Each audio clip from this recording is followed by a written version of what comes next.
Viva Las Vegas. The RotoWire Rundown is on the road this week.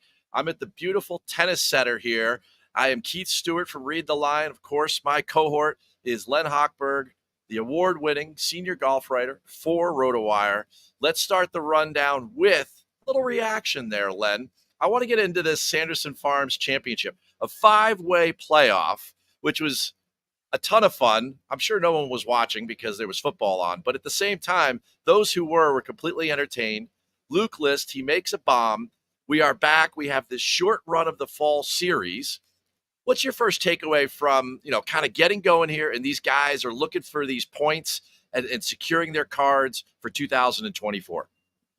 Yeah, there are so many different things at play here, Keith. I mean, winning the tournament, there's finishing in the top 125, there's the next 10, finishing 51st to 60th in the FedEx Cup standings. There's a lot to wrap your head around, and we just had the Korn Ferry graduates from last week. So really, there was a lot to digest from golf this past week, and this is supposed to be the downtime.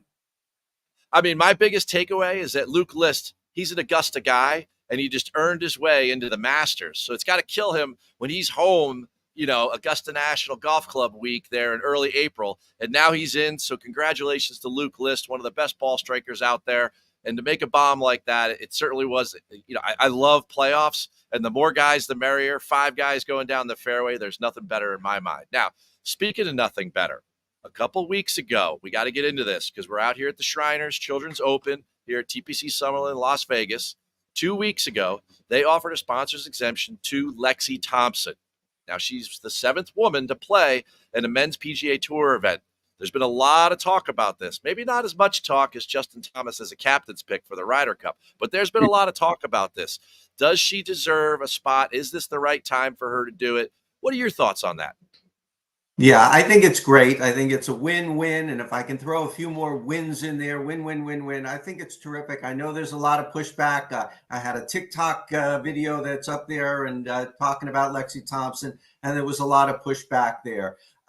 Look, it's the Shriners Children's Open. They get to do, it's a sponsor invite. They can do what they want with their sponsor invite. Not going to buy into the whoever loses a spot had a chance to win the tournament. No sponsor invite is going to win the tournament. This tournament was hit hard. It's one of the biggest casualties of the new calendar schedule of the PGA Tour. This tournament has been pretty darn good for a fall event in the past. Last year, Tom Kim, Sung Jae Im, Patrick Cantlay, Max Homa, Brian Harmon. Those guys are gone, and they are never coming back to this tournament. So if they need to shine a light on their tournament while doing something good for the LPGA, the PGA, Lexi Thompson sends a great message to young girls out there. Lexi Thompson probably won't make the cut, but that's immaterial this week. It's fantastic. I agree with you. If we're going to throw these sponsors exemptions out to the Tony Romos and the Marty Fishes of the world, they should definitely be going to somebody who's going to, basically grow the game. And, Lexi Thompson is one of those people. The timing for me just seems a little bit off because she hasn't had a great season. Was she the best choice? I don't know if there's ties here to Vegas or what, but I mean, her scoring average is 105th on the LPGA Tour. Now, Shriners, or where we're playing this TPC Summerlin, sits at 2,000 feet above sea level. At 7,200 yards, this is a golf course. With the way she drives the golf ball, she would have a legit chance, if she's playing well, to make the cut, which would be a tremendous story if she played for 4 rounds. In her camp, she hasn't had a great year. She's played in 12 events, missed 8 cuts. I just hope it all remains positive for her because she's had a very difficult 2023. Now, speaking of difficult, this golf course has been known as a birdie fest. Last 5 years, average winning scores like 23 under par. You mentioned the defending champion, Tom Kim. He shot a tournament record, 24, or tied the tournament record at 24 under par last year, right? When you look at this golf course from a DFS perspective or just a handicapping perspective, what are the skills that you are focused on in order to come up with your selections, your predictions of who's going to play well and contend throughout the weekend for this $8.4 million purse? Yeah, Keith, I don't think Birdie Fest does this tournament justice. This is probably the biggest Birdie Fest all season, almost 2,000 birdies a year at this tournament. And when you consider there are only 3 par 5s and only 132 guys in the field, not the max 156, to get to almost 2,000 birdies is incredible. 23 under or 24 under the last 4 years, the winning score, as you mentioned. Look, there's very little that can go wrong off the tee. If you're a professional golfer, you just grip it and rip it. So I'm looking for aggressive players. I'm looking guys who can just get the ball down there, get the ball on the green. You're going to have to make some putts. Birdie or better is an important statistic for me this week. I'm looking for guys that usually indicates aggressive players. There's really nothing to stop you from just going out there, and you're going to have to win this tournament. Aggressive play this week. I have to further that with just saying that what is the path to getting to 20, 22, 24 birdies in a round? What is the path to getting to those 2,000 birdies that you mentioned? I didn't know that stat. That is a tremendous stat. I love that. And what I'm saying is that over 72 holes, you have got to give yourself somewhere between 30 to 36 legitimate birdie opportunities with the putter inside 25 feet.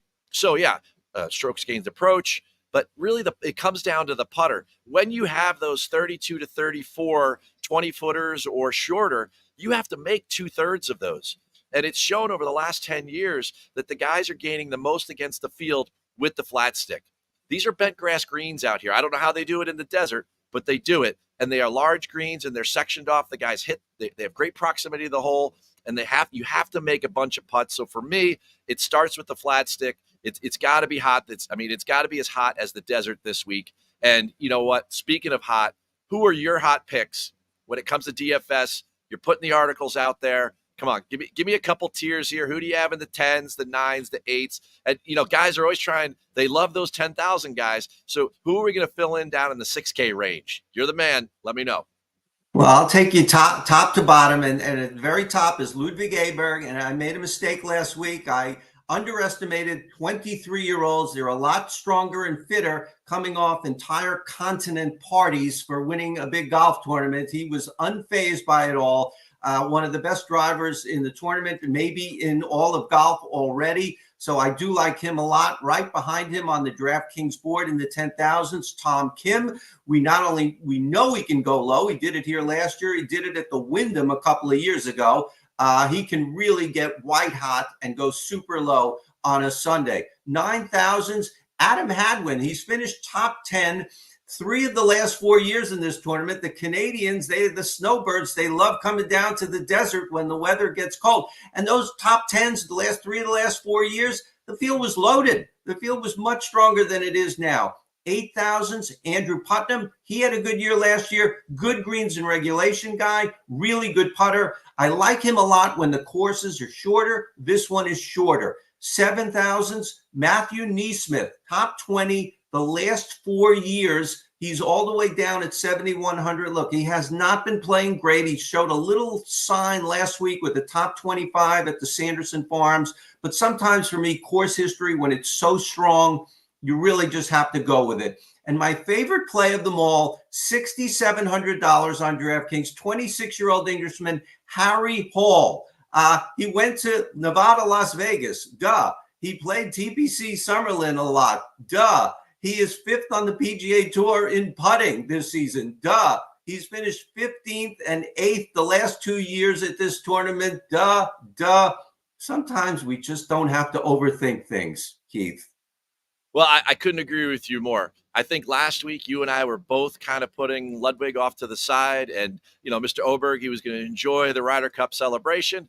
And read the line, I gave him a top 10. I won on that top 10 because he just kind of, as the week went on, it seemed like the hangover wore off.